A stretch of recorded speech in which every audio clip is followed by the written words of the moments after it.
Europe 1, 7h18, Thomas Soto. Le regard d'Yves Tréhard, ou plutôt les yeux écarquillés d'Yves Tréhard ce matin. Bonjour Yves. Thomas, bonjour à tous. Voilà qu'un second tour Le Pen-Mélenchon n'est plus complètement de la science-fiction. Vous dites même que ça devient possible. Oui, le scénario que personne n'osait imaginer n'est plus exclu, une finale Le Pen-Mélenchon. En cette fin de campagne, la dynamique est du côté du candidat de la France insoumise, alors que Le Pen et Macron se tassent en tête dans les sondages.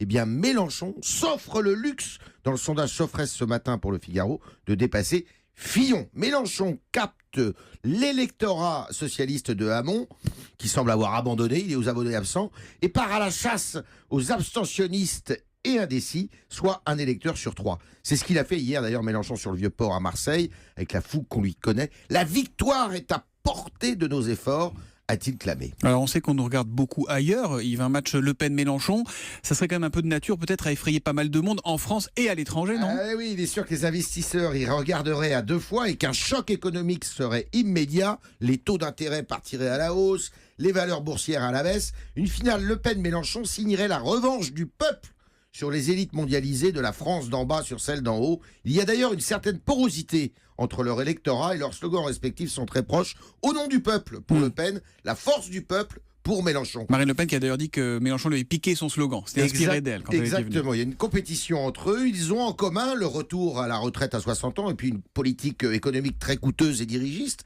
Le Pen veut sortir de l'Europe. Mélenchon prône une sortie négociée des traités européens. Leurs différences sur ce sujet sont minces. Et l'un et l'autre sont vraiment des souverainistes attachés aux frontières.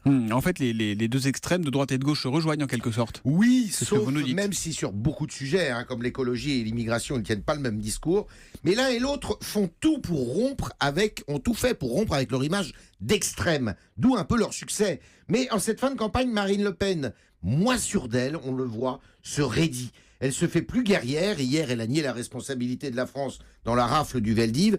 Elle s'éloigne de sa volonté de dédiabolisation du FN, alors que Mélenchon, porté par sa dynamique, finit en souriant, en prônant la paix avec des accents gaulliens. La France apaisée, ce n'est plus Le Pen qui la porte aujourd'hui, mais Mélenchon, qui a beaucoup moins à perdre qu'elle, tellement son nouveau statut de qualifiable pour le second tour était inespéré. Il était le bruit et la fureur, le voilà, la France apaisée. Décidément, voilà. Cette campagne ne ressemble à aucune autre. Yves Tréhard qu'on retrouvera demain matin. Merci.